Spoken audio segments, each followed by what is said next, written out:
Hey guys, my name is Matimio, and ever since the Endgame DLC has come out, I have played a lot of Rush. I have thoroughly enjoyed it so far. There are some things that I kind of question. I'm kind of curious as to why DICE did certain things, and I'll get to that in here in a second.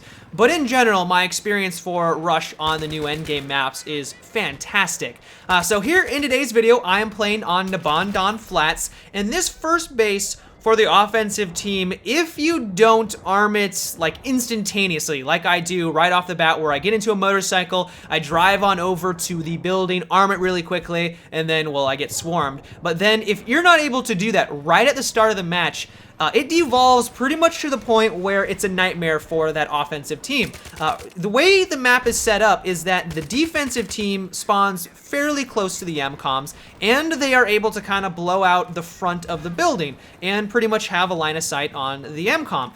But the offensive team can't do that on their side, or they can do it on a couple of the walls, but the wall that is directly behind the MCOM, you can't blow up. And so the only way for the offensive team to kind of skirt around and, you know, to arm it is to leave themselves very exposed to the enemy, and pretty much everyone's just going to get rocketed, they're going to get sniped, and really what happens by that point is the offensive team is just going to get pounded into the ground and they're going to lose.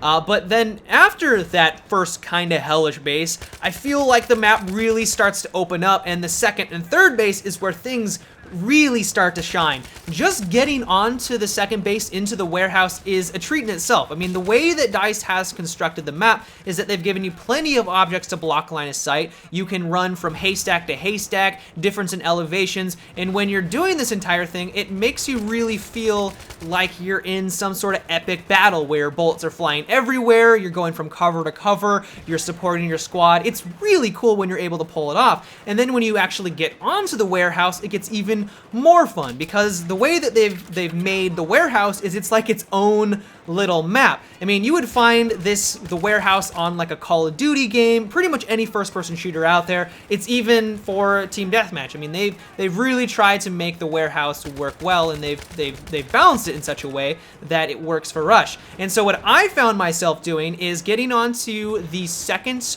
floor, or the second rooftop, I don't really know how to describe it, where you kind of run up or climb up or ladder. At that point, you're leaving yourself a little exposed, but when you do get up there, you have such a great line of sight on pretty much everything down below in the warehouse, and you can rain death down upon everyone, and usually they aren't going to expect it. And that could be just in part because no one has really played these maps for very long, and they don't know where all the great spots are just yet. But I have a feeling that the place that I found is going to be a key spot for the offensive team to kind of secure the lower floors, jump down on the catwalk, because you can kind of jump onto the windowsill and then the catwalk itself, and then spray everyone down below, and then hopefully arm the MCOM and then move on over to the third base. And the third base, for me personally, is just as fun as the second one. They have also given you plenty of objects to block line of sight. Once again, you can't just beeline straight towards the MCOM, so you're gonna have to use cover, you're gonna have to support your team,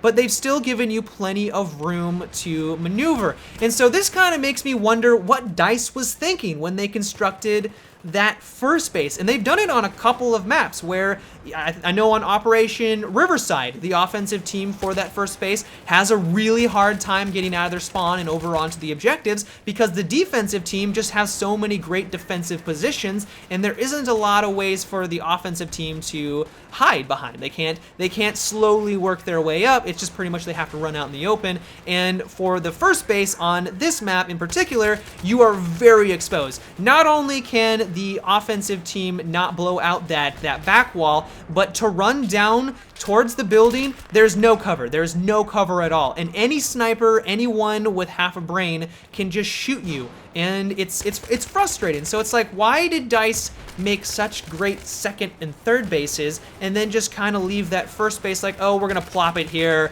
they won't care, whatever, it'll work. You know, 64-man servers will struggle, but everything else will be fine.